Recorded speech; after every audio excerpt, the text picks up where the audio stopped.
जोहार झारखंड में ही coaching centre में आपसे विद्यार्थियों का बहुत बहुत हार्दिक स्वागत करता हूं। और आज हम लोग झारखंड का भूगोल के अंतर्गत झारखंड में वन एवं वन्य जीवन संरक्षण कार्यक्रम के बारे में बहुत बेहतरीन ढंग से चर्चा करने वाले हैं।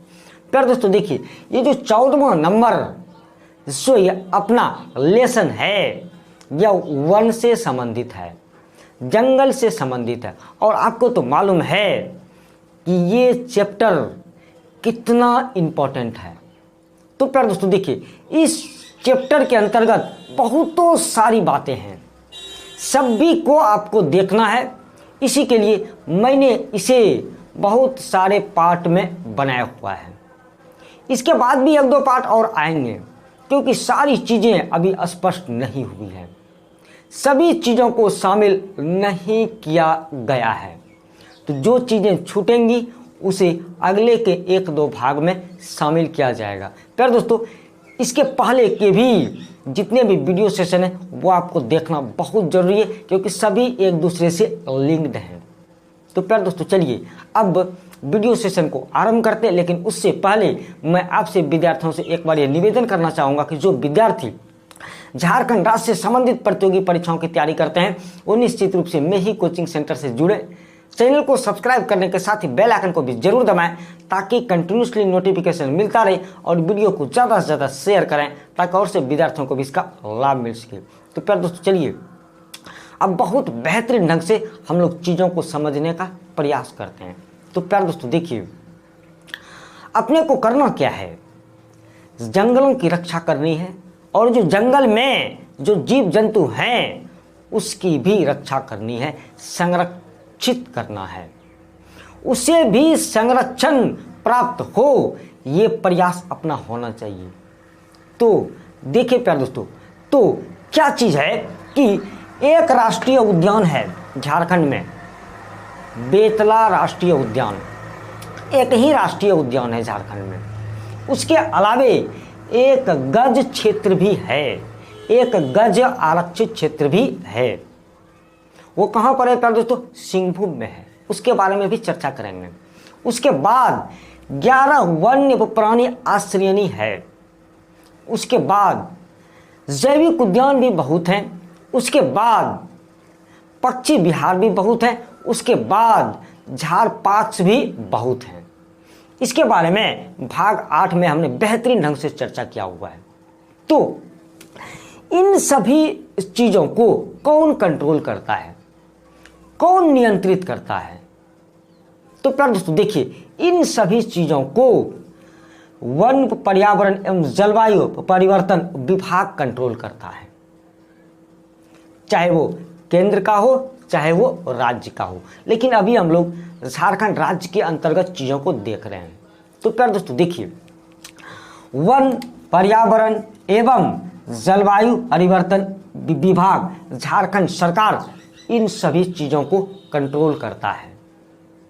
तो कंट्रोल करता है तो इसने क्या किया,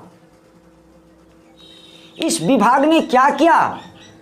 तो प्यारे दोस्तों, देखिए वन्य प्राणी अपराध नियंत्रण प्रकोष्ठ का गठन कर दिया कि जितने भी आपराधिक मामले होंगे जंगलों से संबंधित, जंगल में जो जीव जंतु हैं उससे संबंधित, इसके लिए एक प्रकोष्ठ का गठन कर दिया, जिसका नाम रखा गया वन्य प्राणी अपराध नियंत्रण प्रकोष्ठ।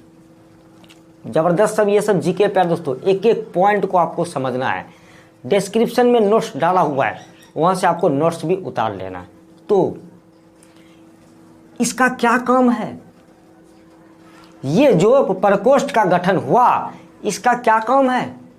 तो प्यारे दोस्तों, देखिए मुख्य काम इसका क्या है कि वन्य जीवों के अवैध शिकार, जो जंगल में रहने वाले जीव जंतु जो उसका अवैध शिकार होता है और उनके अंगों का जो अवैध व्यापार होता है उसको नियंत्रित करना मुख्य काम है, मुख्य उद्देश्य है कि वन्य जीवों का कोई अवैध शिकार ना कर पाए, वन्य जीवों के अंगों का कोई व्यापार न कर पाए। ये मुख्य उद्देश्य है वन्य प्राणी अपराध नियंत्रण प्रकोष्ठ का, जिसका गठन किसके द्वारा किया गया था प्यारे दोस्तों? वन, पर्यावरण एवं जलवायु परिवर्तन विभाग के द्वारा इसका गठन किया गया था। चलिए प्यारे दोस्तों, अब तो इसने कुछ कुछ योजनाएं लाई है। इन सभी चीजों के लिए अपराध पर कैसे नियंत्रण हो, संरक्षण कैसे प्राप्त हो वन्य जीवों को, इसके लिए बहुत सारी योजनाएं लाई गई है। केंद्र सरकार के द्वारा ज्यादातर योजनाएं लाई गई है, जिसमें राज्य सरकारों की भी भूमिका है, राज्य सरकारों का भी योगदान है, हिस्सेदारी है। तो चलिए प्यारे दोस्तों, एक एक चीज को बारीकी से समझते हैं, वो कौन कौन सी योजनाएं हैं। बहुत प्यारे दोस्तों देखिए, हकीकत में क्या है ना कि इन सभी चीजों को, इन सभी विषयों को ज्यादातर टीचर छोड़ देते हैं, लेकिन अपने को छोड़ना नहीं है, हर एक चीजों को देखना। तभी तो वन से संबंधित ये 9वां पाठ है। क्यों इतना पाठ बन गया प्यारे दोस्तों? क्योंकि मैं हर एक बिंदु पर चर्चा करना चाहता हूं, हर एक बिंदु को आपको समझाना चाहता हूं। बस इसी के लिए इतना लंबा होते जा रहा है। ये टॉपिक लंबा है भी, ये टॉपिक बहुत बड़ा है प्यारे दोस्तों, ये लेसन बहुत बड़ा है। चलिए प्यारे दोस्तों, अब देखते हैं कि कौन कौन सा कार्यक्रम चलाया जा रहा है। तो प्यारे दोस्तों देखिए, पहला कार्यक्रम ग्रीन इंडिया मिशन, पहला कार्यक्रम ग्रीन इंडिया मिशन। तो देखिए प्यारे दोस्तों, ग्रीन इंडिया मिशन यह भारत सरकार का national action plan of climate change के 8 मिशनों में से एक है। National action plan of climate change के अंतर्गत 8 मिशन हैं, 8 उद्देश्य हैं, 8 कार्यक्रम हैं। उसी का एक ये भी कार्यक्रम है, ग्रीन इंडिया मिशन। चीजों को समझिएगा प्यारे दोस्तों, फिर से देखिए, national action plan of climate change के अंतर्गत 8 मिशन काम कर रहे हैं, 8 कार्यक्रम। उसी में से एक ये भी कार्यक्रम है ग्रीन इंडिया मिशन। ये किसके द्वारा प्यारे दोस्तों? केंद्र सरकार के द्वारा प्रायोजित योजना है, जिसमें केंद्र और राज्य की हिस्सेदारी का अनुपात करें तो 60:40 का, केंद्र और राज्य की हिस्सेदारी का अनुपात 60:40 का है। बस इतनी ही बातें आपको याद रखनी है प्यारे दोस्तों। चलिए प्यारे दोस्तों, अब आगे देखते हैं दूसरा कार्यक्रम कौन सा है प्यारे दोस्तों। तो देखिए, इंटेंसिफिकेशन ऑफ फॉरेस्ट मैनेजमेंट योजना, इंटेंसिफिकेशन ऑफ फॉरेस्ट मैनेजमेंट योजना। तो देखिए प्यारे दोस्तों, इस योजना के द्वारा वनों में अग्नि सुरक्षा, इस योजना के द्वारा क्या क्या चीजें होती है, ये जो कार्यक्रम है इसके द्वारा क्या क्या चीजें संपादित की जाती है। वनों में अग्नि सुरक्षा, वन में अग्नि सुरक्षा दिया जाए। जब जंगलों में आग लगे, और सबसे पहले तो आग नहीं लगे इसके लिए उपाय किए जाएं, और आग लगे तो उस पर कैसे नियंत्रण हो, इस योजना के बारे में यही बातें होती है। और सर्वे, वनों का सर्वे, फिर सीमांकन, वनों को सीमांकन करना है, और वन सीमा स्तंभ, मतलब कि जहां पर वन सीमा है वहां पर स्तंभ का निर्माण करना है। मतलब सीमांकन करने के बाद बाउंड्री भी अपने को बनानी है। ये सभी कार्य किसके द्वारा किए जाते हैं प्यारे दोस्तों? इंटेंसिफिकेशन ऑफ फॉरेस्ट मैनेजमेंट योजना के अंतर्गत ये सभी कार्य किए जाते हैं। ऐसा क्वेश्चन बनता है प्यारे दोस्तों। अभी आपने जेपीएससी का एग्जाम दिया, आपको पता चल गया होगा कि किस लेवल का क्वेश्चन आता है। अगर दीदी आपको पूछ दिया जाए किस कार्यक्रम के तहत वनों का सीमांकन एवं स्तंभ का निर्माण किया जाता है, सीमा स्तंभ का निर्माण किया जाता है, तब आप कहाँ जाइएगा, तब आप क्या आंसर दीजिएगा? इन सभी चीज़ों को ध्यान में रखते हुए ही मैं किसी भी चीज़ों को छोड़ना नहीं चाहता हूँ, आपको सभी चीज़ों को बताना चाहता हूँ। तो प्यारे दोस्तों, चलिए बात करते आगे कि ये जो योजना है वो किसके द्वारा लाई गई है? केंद्र सरकार के द्वारा लाई गई है, केंद्र प्रायोजित योजना है। और केंद्र और राज्य की हिस्सेदारी इस योजना में, केंद्र और राज्य की हिस्सेदारी का अनुपात 60:40 है। 60:40 केंद्र और राज्य की हिस्सेदारी है। चलिए प्यारे दोस्तों, बात को आगे बढ़ाते हैं तो एक और योजना के बारे में बात करते हैं, एक और कार्यक्रम के बारे में बात करते हैं। पलामू व्याघ्र परियोजना। पलामू व्याघ्र परियोजना, आपको मालूम है पलामू जिला में बहुतों बाघ हैं, बहुत टाइगर हैं। उसके लिए भी एक योजना लाई गई है जो कि केंद्र की योजना है, केंद्र प्रायोजित योजना है।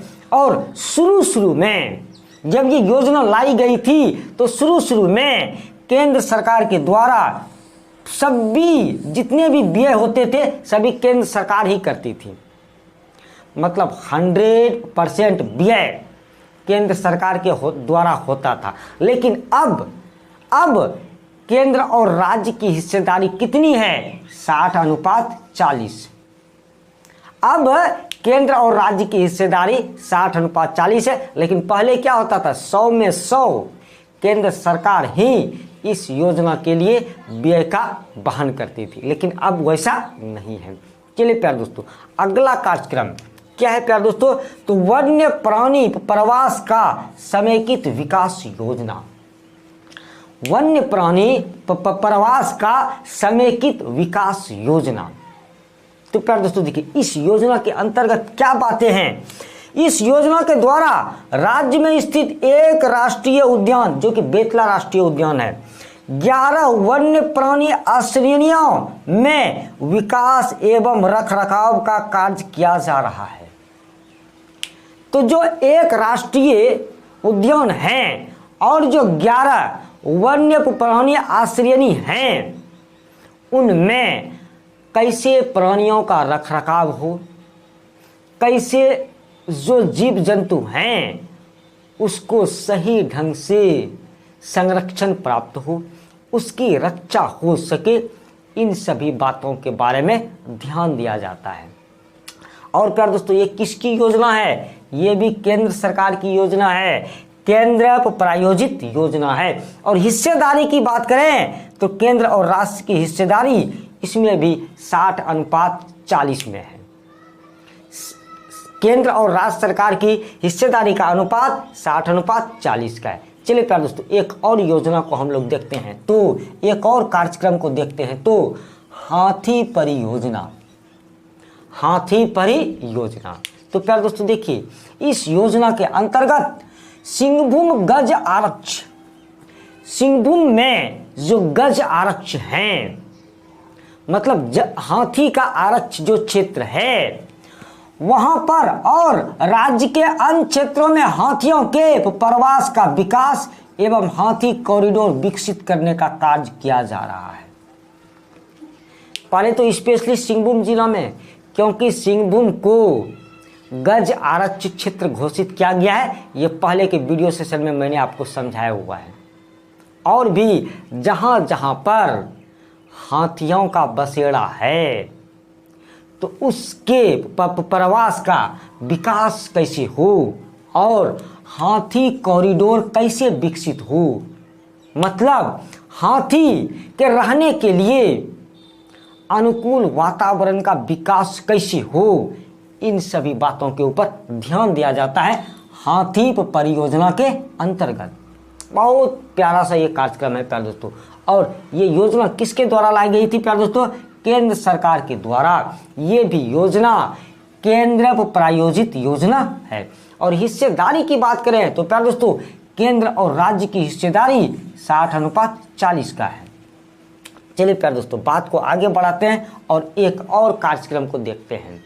तो national plan for conservation of aquatic ecosystem, national plan for conservation of aquatic ecosystem, ये योजना जो है, इस योजना के तहत साहिबगंज जिला में जो उधवा जल पक्षी विहार है, उधवा जल पक्षी आश्रयनी है, आपको तो मालूम है साहिबगंज जिला में उधवा जल पक्षी विहार है, उधवा जल पक्षी आश्रयनी है। तो और राज्य के अन्य वेटलैंड, वेटलैंड का मतलब प्यारे दोस्तों वैसा जगह जो कि वेट है, जहां पर वेट है मतलब गीला है, जहां पर पानी सब दिन रहता है, पक्षियां आकर डेरा डालती हैं, वैसे जगह को वेटलैंड बोलते हैं। तो एक तो साहिबगंज में खास करके उधवा जल पक्षी विहार और जितने भी राज्य के अन्य जगह पर वेटलैंड हैं, उसके संरक्षण एवं विकास संबंधी कार्य किए जाते हैं। उसको संरक्षित किया जाए और वहां पर विकास संबंधी कार्य हो, इसके लिए national plan for conservation of aquatic ecosystem योजना लाई गई है, कार्यक्रम लाया गया है। चलिए प्यारे दोस्तों बात करते हैं ये किसकी योजना है, ये भी केंद्र सरकार की योजना है। और हिस्सेदारी की बात करें तो केंद्र और राज्य की हिस्सेदारी का अनुपात 60:40 का है, यहां भी 60:40 का है। चलिए प्यारे दोस्तों एक और योजना अंतिम राष्ट्रीय वनीकरण कार्यक्रम, इसके बारे में बहुत चर्चा हुई है पहले के वीडियो सेशंस को आप देखिए। इसके लिए तो मैं बोलता हूं आपको वन से संबंधित जितने भी वीडियो सेशंस हैं उन सभी को देखिए, और वह 14वां नंबर लेसन है।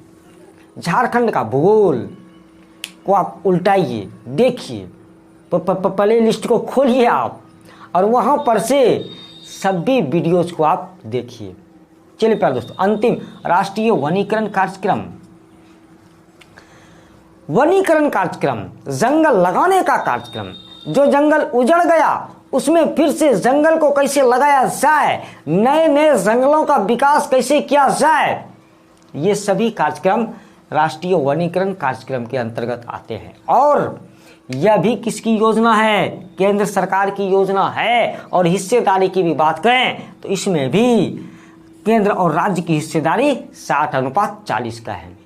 तो प्यारे दोस्तों देखिए जो बातें कॉमन है, जितनी भी योजनाएं हैं वन को और वन्य जीवों को संरक्षित करने के लिए जितनी भी योजनाएं हैं वो सभी केंद्र सरकार की योजनाएं हैं। पहला कीवर्ड की पॉइंट, दूसरा की पॉइंट की हिस्सेदारी की बात करें तो केंद्र और राज्य की हिस्सेदारी 60:40 में है। आपने देख लिया, आपने सात कार्यक्रम के बारे में देखा, सातों में ये बातें कॉमन थी। तो ऐसा प्रश्न अगर यदि कहीं पर पूछे, कोई सा भी एक कार्यक्रम को आपको पूछ दे कि राष्ट्रीय वनीकरण कार्यक्रम में केंद्र और राज्य की हिस्सेदारी का अनुपात कितना है, या कोई सा भी कार्यक्रम आपको पूछ दे, जैसे आपको पूछ दे हाथी परियोजना में केंद्र और राज्य सरकार की हिस्सेदारी का अनुपात कितना है, कोई सा भी, तो 60:40। सभी कार्यक्रम केंद्र सरकार का कार्यक्रम है। सिर्फ एक कार्यक्रम बहुत इंपॉर्टेंट है प्यारे दोस्तों, एक कार्यक्रम कौन सा प्यारे दोस्तों, पलामू व्याघ्र परियोजना। इसमें शुरू में केंद्र सरकार 100% निवेश करती थी इस कार्यक्रम में, मतलब इस कार्यक्रम में 100% व्यय केंद्र सरकार के द्वारा किया जाता था। लेकिन अब वह 60:40 का अनुपात हो गया है, केंद्र 60 राज्य 40। तो प्यारे दोस्तों सभी चीज़ों को हमने बेहतरीन ढंग से जान लिया। ये वीडियो सेशन बहुत इंपॉर्टेंट था। इन सभी बातों को जानना बहुत ज़रूरी था। और प्यारे दोस्तों, अगले के भी 1-2 वीडियो सेशन 1 से ही संबंधित आपको सभी को ज़रूर देखना है। तो प्यारे दोस्तों, उम्मीद करूँगा ये वीडियो सेशन आपको बहुत अच्छा लगा होगा, ज्ञान की बातें आपको समझ में आई होंगी। आप सभी विद्यार्थियों के उज्जवल भविष्य की कामना करता हूँ। आप अपने लक्ष्य की प्राप्ति में ज़रूर सफल हों, ईश्वर से बार बार प्रार्थना करता हूँ। जिन विद्यार्थियों ने इस वीडियो को देखा, बहुत बहुत धन्यवाद देता हूँ। जय हिंद, जय झारखंड।